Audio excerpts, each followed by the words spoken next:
За те 10 секунд, что вы смотрите это видео, где-то в Дубае 25-летний парень в худи только что отмыл $1 миллион. Абсолютно легально, купив на них элитную недвижимость. Чтобы заработать такие деньги, криминальным авторитетам 90-х приходилось годами вести кровавые войны, делить рынки и рисковать жизнью. Сегодня для этого нужен только один клик мыши. Посмотрите на эти кадры. Десятилетиями нас кормили образом сурового вора в законе, человека с татуировками, который прошел через лагеря, живет по строгим понятиям и решает судьбы корпораций за одним столом в накуренном зале. Его имя знали все, но произносили шепотом. А теперь посмотрите сюда. Этот человек никогда не сидел в тюрьме. Он не знает, что такое воровской прогон или греф на зону. Если вы встретите его в лифте, вы подумаете, что это обычный IT-специалист, дизайнер или криптоинвестор. Но правда в том, что именно он сегодня контролирует финансовые потоки, превышающие бюджеты небольших стран. Забудьте все, что вам рассказывали о мафии. Правила игры изменились навсегда. Насилие больше не приносит больших денег. Большие деньги теперь приносит только код. В этом 35-минутном расследовании мы вскроем изнанку новой теневой экономики. Мы шаг за шагом разберем, куда на самом деле исчезли классические воры в законе, как 30-летние гики захватили контроль над криминальными империями, как работают цифровые прачечные в башнях Москва-Сити. И главное, мы покажем, почему старая жестокая мафия сегодня превратилась в обычную прислугу и службу безопасности для новых IT-боссов.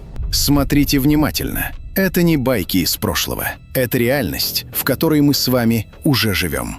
И в этой реальности выживает не самый сильный, а самый невидимый. Чтобы понять, кто правит миром сегодня, нам нужно разобраться, почему рухнули титаны прошлого. Как получилось так, что люди, державшие в страхе целые города, внезапно оказались бессильны? Десятилетиями воровская идея держалась на двух столпах – строгой иерархии и тотальном контроле физического мира. Рынки, морские порты, заводы, рэкет коммерсантов – все это можно было потрогать руками. Вор в законе был верховным судьей этой экосистемы. Его власть опиралась на страх и физическое присутствие.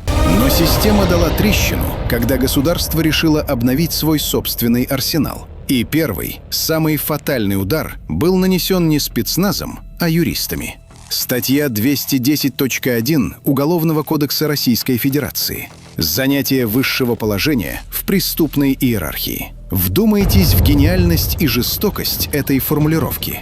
Раньше статус вора был абсолютным щитом. Чтобы посадить авторитета, следствию нужно было доказать, что он лично отдал приказ на убийство или вымогательство. А боссы, как известно, приказы в письменном виде не отдают. Но с появлением этой статьи правила изменились радикально. Теперь этот же статус стал билетом в один конец. Государству больше не нужно было искать пистолет или доказывать факт рэкета. Достаточно было самого факта коронации. Ты назвал себя вором? Ты признал свой статус на камеру? Отлично. От 8 до 15 лет колонии строгого режима. Просто за титул.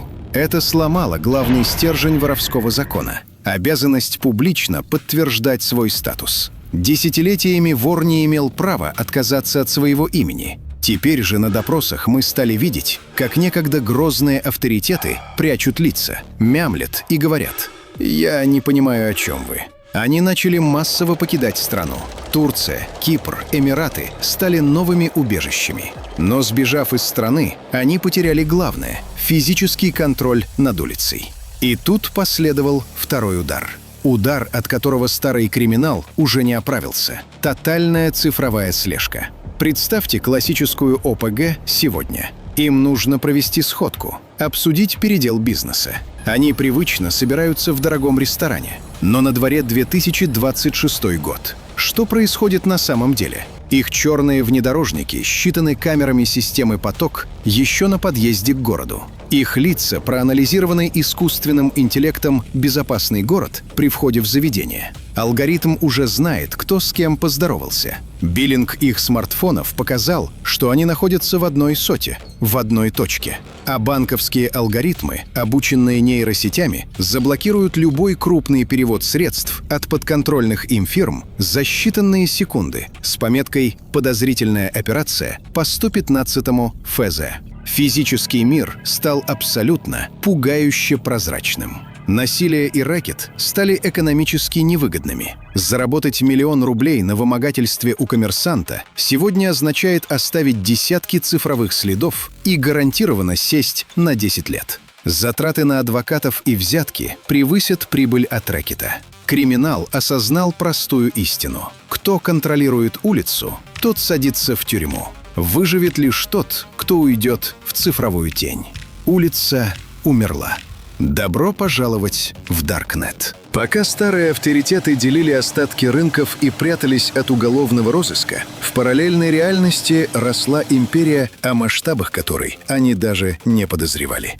Теневой сегмент интернета. Здесь не нужны татуировки в виде звезд. Здесь не спрашивают, по какой статье ты сидел и кто тебя короновал. Здесь важна только твоя репутация на форуме, твой депозит на площадке и твой PGP-ключ шифрования. Знакомьтесь с новыми боссами. Они создали систему, которая превосходит по эффективности и логистике любой легальный маркетплейс. Многие помнят, как в 2022 году сервера крупнейшего в мире российского даркнет-рынка Гидра были арестованы в Германии. Оборот этой площадки, по самым скромным оценкам, составлял около $1,5 миллиарда в год. Вы думаете, ликвидация серверов остановила рынок? Наивно. Это лишь спровоцировало самую жестокую криминальную войну нового времени. Только она велась не из автоматов Калашникова. Она велась с помощью мощнейших DDoS-атак, взломов, деанонимизации и сливов баз данных. На место одного поверженного гиганта мгновенно пришли десятки новых платформ. Кракен, Blackspruit, Мега.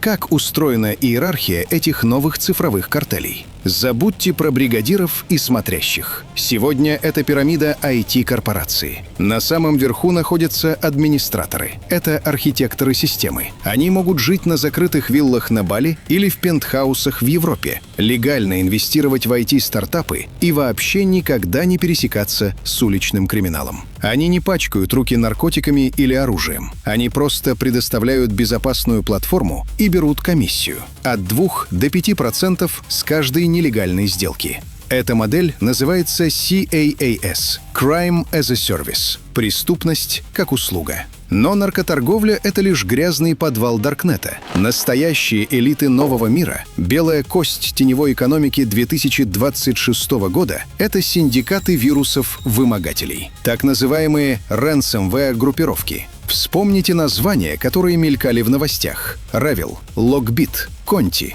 Это не прыщавые подростки в гаражах. Это хакерские ОПГ, чей уровень организации сравним с транснациональными корпорациями. У них есть свои HR-отделы, которые вербуют талантливых программистов через легальные телеграм-каналы с вакансиями. У них есть отделы тестирования, службы поддержки и профессиональные переговорщики, которые торгуются с топ-менеджерами атакованных компаний. Как это работает? Синдикат проникает во внутренние сети западной нефтяной корпорации, Международного банка или Министерства здравоохранения. Они тихо скачивают все секретные данные, а затем нажимают одну кнопку. Утром тысячи сотрудников корпорации видят на своих мониторах одно и то же сообщение. Ваши данные зашифрованы. Мы скачали всю вашу бухгалтерию. Если вы не переведете $50 миллионов в биткоинах на этот кошелек через 24 часа, мы уничтожим вашу сеть и сольем данные в открытый доступ. И корпорации платят, потому что простой их систем стоит дороже. Один удачный взлом может принести киберсиндикату $50 миллионов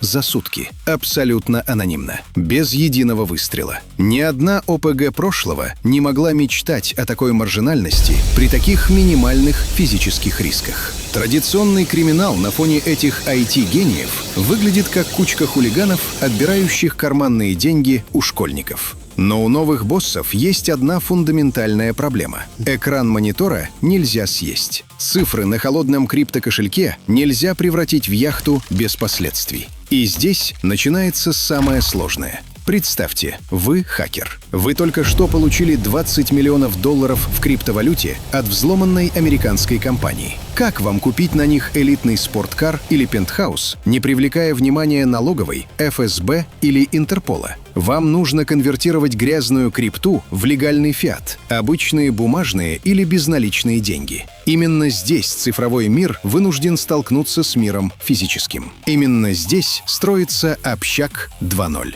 Как легализуют миллиарды в 2026 году? Этот процесс — искусство изоляции. Шаг первый — запутывание следов. Грязные биткоины отправляются в так называемые миксеры или проходят через цепочки обменов на анонимные монеты вроде Monero. Ваша транзакция в 1000 биткоинов дробится на сотни тысяч микропереводов, смешивается с деньгами обычных криптотрейдеров, проходит через десятки бирж и собирается заново на чистых кошельках. Математически доказать, что эти чистые деньги связаны с тем самым взломом, становится практически невозможно. Шаг второй — выход в кэш. И центром таких операций в Восточной Европе традиционно стали стеклянные башни Москва-Сити. За красивыми фасадами скрывается крупнейшая теневая финансовая инфраструктура. Это не банки с вывесками, это так называемые OTC-брокеры. В просторных офисах на 50-х этажах, куда невозможно попасть с улицы без поручителя, ежедневно оборачиваются десятки миллионов долларов наличными. Что происходит, когда дроп видит, что на его карту внезапно упало 5 миллионов рублей? Он думает, это деньги мошенников, они не пойдут в полицию. Он звонит в банк, блокирует доступ к кураторам, идет в отделение с паспортом и снимает весь кэш. Или курьер с рюкзаком, полным наличных долларов, решает скрыться. Новые цифровые боссы не умеют бить людей. Они сидят за мониторами. Им нужна была физическая сила для защиты своих капиталов. Им нужна была карательная система. И Даркнет породил явление, от которого стынет кровь. Спортики. В закрытых телеграм-чатах появились настоящие биржи наемников. Заказчик выкладывает фото провинившегося дропа, его адрес и прайс. За скромную плату в крипте от $500 до $2000 физические исполнители берут заказ в работу. Это молодые жестокие парни. Они не ведут долгих разговоров и не соблюдают никаких воровских понятий. Они выезжают по адресу, подкарауливают жертву в подъезде, жестоко избивают, ломают кости, поджигают двери квартир. И главное условие контракта – все это должно быть снято на камеру мобильного телефона для отчетности перед заказчиком в Даркнете.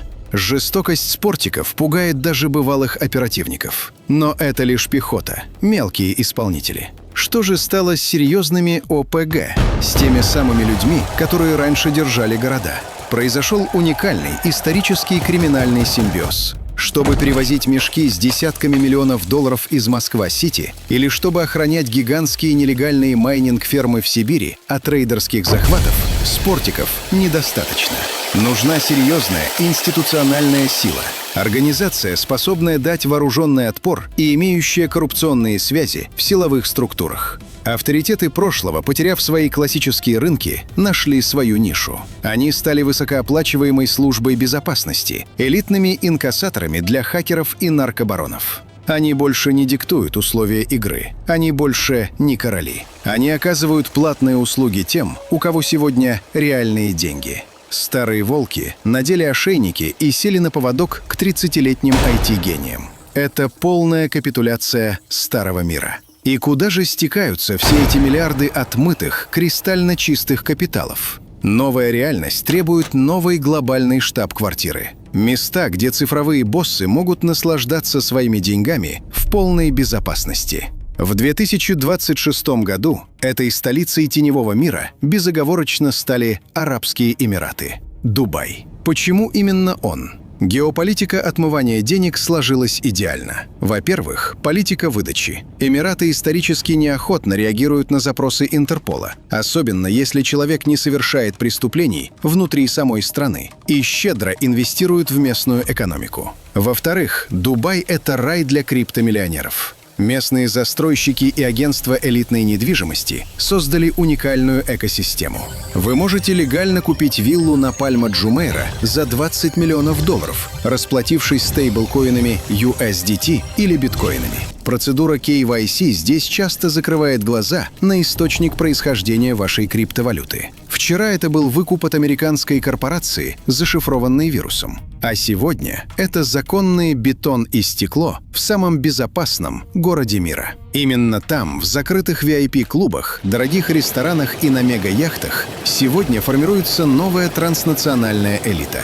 Бывшие авторитеты из СНГ, создатели теневых маркетплейсов, санкционные олигархи и китайские криптотриады. Они сидят за одними столами. Им не нужны татуировки или понятия. Их религия — это блокчейн, анонимность и прибыль. Эпоха воров в законе завершилась. И завершилась она не потому, что их победила доблестная полиция. Их победила эволюция. Они оказались просто несовместимы с новой операционной системой нашего мира. Уличная романтика умерла под гнетом нейросетей, тотального видеонаблюдения и глобального финансового комплаенса. Робин Гудов с понятиями о чести больше нет. Есть только холодный, безжалостный математический расчет, безликие администраторы и триллионы цифровых долларов, циркулирующих в бесконечной тени. Тот, кто не успел переписать свой код, навсегда остался в прошлом. У меня к вам один главный вопрос. И я прошу каждого из вас ответить на него в комментариях прямо сейчас, пока идут титры.